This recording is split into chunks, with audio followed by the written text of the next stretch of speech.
So my friend Jackson had to do a presentation for his junior high. This kid is actually in 7th grade, and he's a good family friend. I said, hey, why don't you do it on transportation?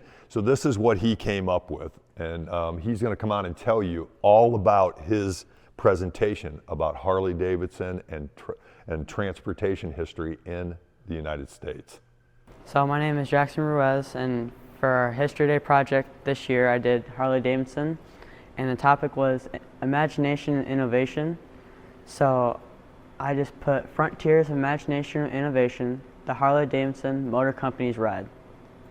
So my thesis is basically what it's going to be about, some of the stuff that they did. So in the and early 1900s, the imagination of inventors and entrepreneurs worldwide was changing the look of all types of transportation.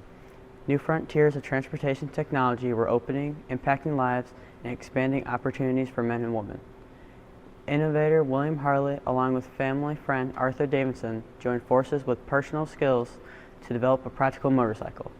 This pioneering idea eventually became the Harley Davidson Motor Company, which continues as one of the most influential and successful motorcycle manufacturers in the world. So over here, I started with the imagination part. So like I have Thomas Edison with a light bulb, Henry Ford with a car, and the Wright brothers with the airplane, just showing like how they put their ideas from paper into the real world. So over here is like a picture of what the first like bike was, and this is a little more modified version, but the top picture is basically you just sit down and you like propel yourself forward. It was much faster than just walking because you could stop moving your feet, but you continue forward. But then this was steam powered, that one. But the other picture over here was showing a woman on a motorcycle, showing that it was just for all people of every kind.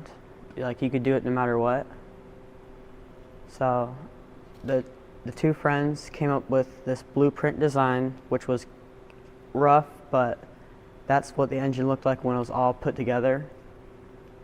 They did it in the shed in the backyard because their mother kicked them out of the basement. Their shenanigans were getting too out of hand. So inside the museum, they have what they think is the first Harley Davidson bike, and the floor is all lit up about the actual barn size. So that's what the bike would look like in 1901. So with so many more like inventions of transportation, there needed to be better roads. So that's when the Good Road Act was put into play. So like this shows a picture of a car stuck in deep mud in 1919, and is showing how deep and rough the roads are, and something needed to be changed about it. So they got a bunch of their friends to start to make bikes and go to their higher friends to basically ask the government and officials to make better roads, so transportation would be so much easier. So like here's like a copy of like what the Road Act would have been in 1916, and there's just pages and pages of like the money and everything that you might need for it, just page after page. There's so much about it. So this little diagram, I guess, right here shows the routes all around the country and how there's little to nothing, but then as time went on, more people were on the road, meaning they had to be better and much more bigger. So like now you can get from east to west instead of having to like cross rough terrain, and you can get there safely. So over here is kind of like their expanding frontier, how they came up with the Enthusiast magazine, which is basically a monthly article about how they will basically advertise what the newest product. So like that was the first cover in 1916, which had like the sidecar, which became a big hit. And there's a couple Enthusiast magazines right there, but they stopped it for a little bit, but then continued it again. The little badge right here is some of their first patents that they had on their bikes, and right above that is the factory where they produced the bikes. Fast forward a little bit into wartime, that had a huge impact on the war. Motorcycles are much smaller, meaning they can get in smaller places, a little more agile than these big trucks and tanks and everything else. So they supplied 80,000 motorcycles for all branches of the U.S. military and allies during World War I and II. Indians supplied bikes as well, but Harley Davidson was just like the top pick. They came equipped with thousands of spare parts, tons of like guards and shields on the front.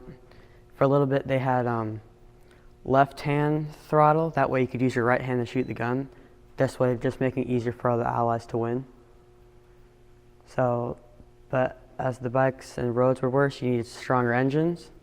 So these are just some little pennants of different engines like knucklehead, panhead, and shovelhead that go through the years, which just made the Harley sound, as people say.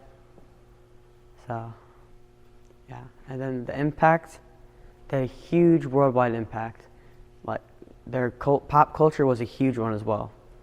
Like Easy Rider was it, since the bike in Easy Rider was a chopper, everybody at that time was just chopping their bike and making it look exactly like that. Terminator was a big one. All the racing was good. It was just like a good iconic symbol for all movies. It was top pick. Except they got bought by AMF around that time too, meaning that AMF was American Machine and Foundry, and their main thing was bowling, so they kind of just made random stuff and put Harley Davidson on it. Like they made snowmobiles, they made boats, they made golf carts, they made all sorts of different things. But Harley Davidson eventually bought it back and is now owned by 3 or 4 heads of it.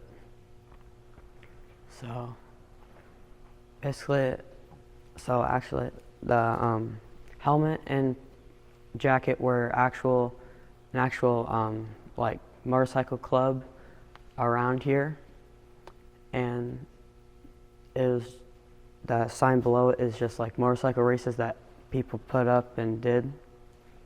So now down to my conclusion was like the motorcycle brands in the United States, all the statistics about why they're good, how they sold so well, and what just makes it what they are today. So I have a little timeline at the bottom that just goes through everything. But like oil cans, a racing boot, which is when you take those tight turns, instead of when you put your foot down, you don't grind your boot off, you have a little metal sheet to protect you. So Museums say that. if you want to learn more about it, the Harley Davidson Museum in Milwaukee is a great place to go. They gave us a tour, we video recorded it, audio recorded it, and that's where we got a bunch of our information. They have tons of cool bikes that people have. They have bikes. In 1916, they started taking the bike from every year. So on the second floor in their museum, like they have a bike from the original bike all the way up to the newest one today, and how that's changed, and it's just an amazing way to get new information. We also went to the Harley Davidson shop in Davenport, which they had bikes up there. They had a little bit of history behind it. It was just a great place to learn and know more about it.